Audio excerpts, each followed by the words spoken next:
नमस्कार, सी न्यूज भारत पर वक्त हो चुका है न्यूज बुलेटिन का। मैं हूं अखिलेश पांडे। इस न्यूज बुलेटिन में हम बात करेंगे मध्य प्रदेश के धार जिले की, जहां विधानसभा के ग्राम ढही में प्रियंका गांधी ने विशाल आम सभा को किया संबोधित। आगे बात होगी झांसी की, जहां ब्लॉक बंगरा में तैनात लेखाधिकारी शिव कुमार सिंह चौहान की अचानक तबीयत बिगड़ने से हुई मौत। साथ ही आगे चर्चा होगी मोतिहारी की, जहां एसडीओ नलिन प्रताप राणा की अध्यक्षता में छठ घाट की तैयारी एवं राजस्व को लेकर हुई अनुमंडलीय स्तर की बैठक। और भी तमाम खबरों पर आइए विस्तार से करते हैं चर्चा। धार जिले में जैसे जैसे विधानसभा चुनाव का समय नजदीक आता जा रहा है, मतदाताओं को लुभाने के लिए कांग्रेस भी अब राष्ट्रीय लेवल की नेताओं को आमंत्रित कर रही है। धार जिले के कुक्षी विधानसभा के ग्राम ढई में आज कांग्रेस की राष्ट्रीय महासचिव प्रियंका गांधी पहुंची, जहां पर उन्होंने एक विशाल आम सभा को संबोधित किया। कांग्रेस प्रत्याशी सुरेंद्र सिंह बघेल के समर्थन में वोट डालने की भी बात कही। प्रियंका गांधी ने कहा कि आप अपने वोट का इस्तेमाल कुछ इस तरह करें जिस तरह की अर्जुन अपना तीर अपने ध्यान व नज़र को केंद्रित करके चलाता था। आपने मध्य प्रदेश सरकार को निशाने पर लेते हुए मध्य प्रदेश में बेरोजगारी, महिलाओं पर अत्याचार, घोटालेबाजी चरम सीमा पर पहुंची है। कहा कि कांग्रेस सरकार बेरोजगारों को मिटाने के लिए मनरेगा का कार्य इंदिरा गांधी ने किया था। वहीं उन्होंने वादा पत्र पढ़कर कहा कि जहां जहां जिन प्रदेशों में कांग्रेस की सरकार रही है, आदिवासी उत्थान के लिए और आम लोगों का कल्याण करने के लिए जो वादे हमने किए थे वह अब पूरे कर रहे हैं। आप पे उनकी समझ थी, उनकी श्रद्धा थी आपके प्रति। उन्होंने कहा आपका अधिकार है, आपको मिलना चाहिए। उन्होंने ये नहीं कहा कि मैं दे रही हूँ, उन्होंने कहा ये आपका अधिकार है, अपने हाथों में लो। कांग्रेस की सरकारों ने हमेशा आपके अधिकारों को आपके हाथों में दिया है। भोजन का अधिकार, नौकरी जब आपको नहीं मिल रही थी, बाहर पलायन करना पड़ता था, तो आपको मनरेगा बना के की नीति दी। क्या थी वो? कि आपको गांव में रोजगार मिले। ये आपका अधिकार था। कांग्रेस की सरकार ने कहा कि सबका अधिकार है कि रोजगार कम से कम 100 दिन का मिलना चाहिए, इसीलिए आपको मनरेगा की नीति बना के दी। इसी वोट है, आपकी जिम्मेदारी है और आपके देश के प्रति आपका कर्तव्य है।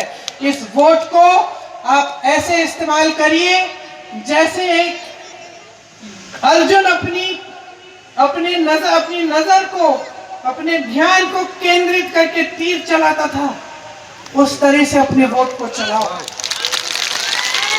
धार से सी न्यूज संवाददाता प्रकाश जोशी की रिपोर्ट। ब्लॉक बंगरा में तैनात लेखाधिकारी शिव कुमार सिंह चौहान की अचानक तबीयत बिगड़ने से मौत हो गई। लगभग रात के समय जब वह अपने कार्यालय से अपने आवास पर गए, तभी उनकी अचानक तबीयत खराब हो गई और लगभग रात्रि के समय उनकी मौत हो गई। आज सुबह जब लोगों को जानकारी हुई तो खंड विकास अधिकारी को सूचना दी एवं ब्लॉक कर्मचारियों ने उनके घर वालों को सूचना दी। थाना उल्दन को भी सूचना दी गई। इसके बाद विधिक कार्यवाही की जा रही है। झांसी से सी न्यूज संवाददाता धीरेन्द्र सोनी की रिपोर्ट। खबर कन्नौज से है, जहां अपराधियों की धरपकड़ के लिए अब पुलिस का ईगल गैंग हर थाने पर तैनात होगी एक ईगल मोबाइल टीम। एसपी ने 20 स्पेशल पुलिसकर्मियों की ईगल टीम बनाई है। रिजर्व पुलिस लाइन से ईगल मोबाइल बाइक टीम को रवाना किया गया है। एसपी अमित कुमार आनंद बोले, अपराध नियंत्रण करने में मिलेगी मदद। लोकसभा चुनाव में भी ईगल टीम की मदद ली जाएगी। आपराधिक तत्वों की खोजबीन में भी ईगल टीम मदद करेगी। हरी झंडी मिलने के बाद थानों में रवाना हुई टीम। सर, आपके द्वारा ईगल मोबाइल को हरी झंडी दिखा के रवाना किया, क्या उद्देश्य है ईगल मोबाइल? जनपद में बेहतर कानून व्यवस्था एवं क्रिमिनल्स और अपराधियों पर लगातार कार्रवाई और उनकी निगरानी करने हेतु एक विशेष ईगल मोबाइल टीम बनाई गई है, जिसमें कुल 20 पुलिसकर्मी है, जिनके द्वारा लगातार अपराधियों की निगरानी की जाएगी, उन पर सतत कार्रवाई की जाएगी। इसमें एक विशेष खाका तैयार किया गया है, जिसमें टास्क अनुसार इनके द्वारा कार्रवाई करते हुए अपराधियों पे कार्य किया जाएगा। और इसका उद्देश्य यह है कि क्राइम को कम किया जाए और अगर कहीं क्राइम होता है तो तुरंत उस पर कार्रवाई करते हुए अपराधियों की गिरफ्तारी हो। थानावार सर कितनी ईगल मोबाइल दी गई? इसमें प्रत्येक थाने में एक एक मोबाइल दी गई है। कुल 10 मोबाइल टीम्स बनाई गई है और इनके द्वारा लगातार कार्रवाई की जाएगी। सर, इनके काम करने का तरीका कुछ विशेष रहेगा क्या? इनको एक फॉर्मेट दिया गया है जिसके अंतर्गत ये क्रिमिनल्स की सूचना एकत्रित करेंगे, साथ ही अपने क्राइम इंटेलिजेंस के अनुसार फील्ड में सूचना एकत्रित करते हुए जो एक्टिव क्रिमिनल्स है उन पे निगरानी की जाएगी। अगर कहीं क्राइम की सूचना मिलती है तो हमारा प्रयास है कि उस पर कार्रवाई करते हुए क्राइम को होने से पहले ही रोक लिया जाए। क्या आगामी चुनाव को लेकर ये कदम कुछ विशेष महत्व रखता है? जैसे कि चुनाव में भी क्रिमिनल्स कई बार एक्टिव होते हैं, तो इस हमारी स्पेशल टीम से चुनाव में भी हमें बेहतर कार्य करने में सफलता मिलेगी और जो क्रिमिनल्स एक्टिव होंगे चुनाव के वक्त हम उन पर पहले ही कार्रवाई कर लेंगे। कन्नौज से सीनू संवाददाता सीबू सैनी की रिपोर्ट। पकड़ी दयाल अनुमंडल सभागार में एसडीओ नलिन प्रताप राणा की अध्यक्षता में छठ घाट की तैयारी एवं राजस्व को लेकर अनुमंडल स्तरीय समीक्षा बैठक हुई। एसडीओ नलिन प्रताप राणा ने अनुमंडल क्षेत्र के 5 अंचल के सीओ को छठ घाट स्थल निरीक्षण कर रिपोर्ट करने का निर्देश दिया। उन्होंने निर्देश दिया कि सभी सीओ अपने अपने क्षेत्र के छठ घाटों पर देखें कि पानी का स्तर क्या है, बैरिकेडिंग की आवश्यकता है या नहीं। अगर आवश्यक हो तो किसी घाट विशेष पर दंडाधिकारी की प्रतिनियुक्ति की जाएगी। घाट की पूरी साफ सफाई कराएं। वहीं बैठक में डीएसएलआर पूजा कुमारी ने सभी सीओ को निर्देश दिया कि अपने अपने अंचल में लंबित अतिक्रमणवाद का निष्पादन कराएं, साथ ही दाखिल खारिज तथा आधार सीडिंग का काम पूरा करें। कोर्ट से निर्देश प्राप्त मामलों का प्राथमिकता के आधार पर निष्पादन कराएं। हालांकि अनुमंडल के पकड़ी दयाल अंचल में 95%, तेतरिया में 95%, पताही में 96%, मधुबन में 96% तथा फेनहारा में 93% दाखिल खारिज के मामलों का निष्पादन हो चुका है। इसके बावजूद पकड़ी दयाल में 31, तेतरिया में 87, पताही में 71, मधुबन में 95 तथा फेनहारा में 141 मामले लंबित हैं। मौके पर पकड़ी दयाल सीओ पिंकी राय सहित सभी सीओ, कर्मचारी सुनील कुमार, अनुज राम, अलका कुमारी, सद्दाम, राहुल कुमार आदि थे। मोतिहारी से सीनू संवाददाता चंद्रिका सिंह की रिपोर्ट। पाकुड़ झारखंड राज्य के लोकप्रिय युवा मुख्यमंत्री सहपाठी के कार्यकारी अध्यक्ष हेमंत सोरेन की आगामी 22 नवंबर को पाकुड़ आगमन को लेकर झामुमो जिला कमेटी की बैठक जिले के लड्डू बाबू आम बागान में संपन्न हुई। बैठक की अध्यक्षता जिलाध्यक्ष श्याम यादव ने की एवं मंच का संचालन जिला सचिव सुलेमान बास्की के द्वारा किया गया। बैठक में मुख्य अतिथि के रूप में महेशपुर विधायक स्टीफन मरांडी उपस्थित हुए। बैठक में मुख्य रूप से पार्टी के केंद्रीय नेतृत्व द्वारा सदस्यता अभियान के तहत दिए गए लक्ष्य को पूर्ण करने हेतु आवश्यक दिशा निर्देश दिए गए। साथ ही पंचायत कमेटी व बूथ कमेटी के गठन को लेकर भी निर्देश दिए गए। पाकुड़ जिले के सभी 6 प्रखंडों की प्रखंड कमेटी को जिला अध्यक्ष श्याम यादव ने निर्देश देते हुए कहा कि जिले से मिले सदस्यता अभियान रसीद काटकर 15 नवंबर तक निश्चित रूप से जिला कमेटी को उपलब्ध कराएं। साथ ही जिन जिन प्रखंडों में वर्ग संगठन का विस्तार नहीं हुआ है उनका भी विस्तार कर उसकी कॉपी जिला कमेटी को उपलब्ध करा देंगे। ये जिला समिति के मेंबर और प्रखंड स्तर के पदाधिकारीगण यहाँ उपस्थित हैं, जिसका मुख्य एजेंडा यहाँ सांगठनिक चर्चा है।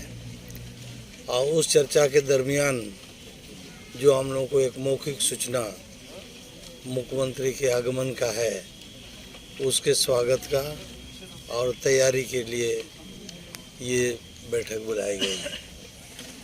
इसमें मुख्य रूप से सरकार द्वारा चलाए जा रहे जो योजनाएं हैं उनका अनुपालन किस ढंग से हो रहा है, कार्यकर्ता उसको किस रूप में देख रहे हैं और कैसे उसका अनुपालन सही तरीका से हो, इस पर विशेष रूप से इन लोगों को निर्देश देना है कार्यकर्ताओं को, जो प्रखंड स्तर के कार्यकर्ता हमारे हैं।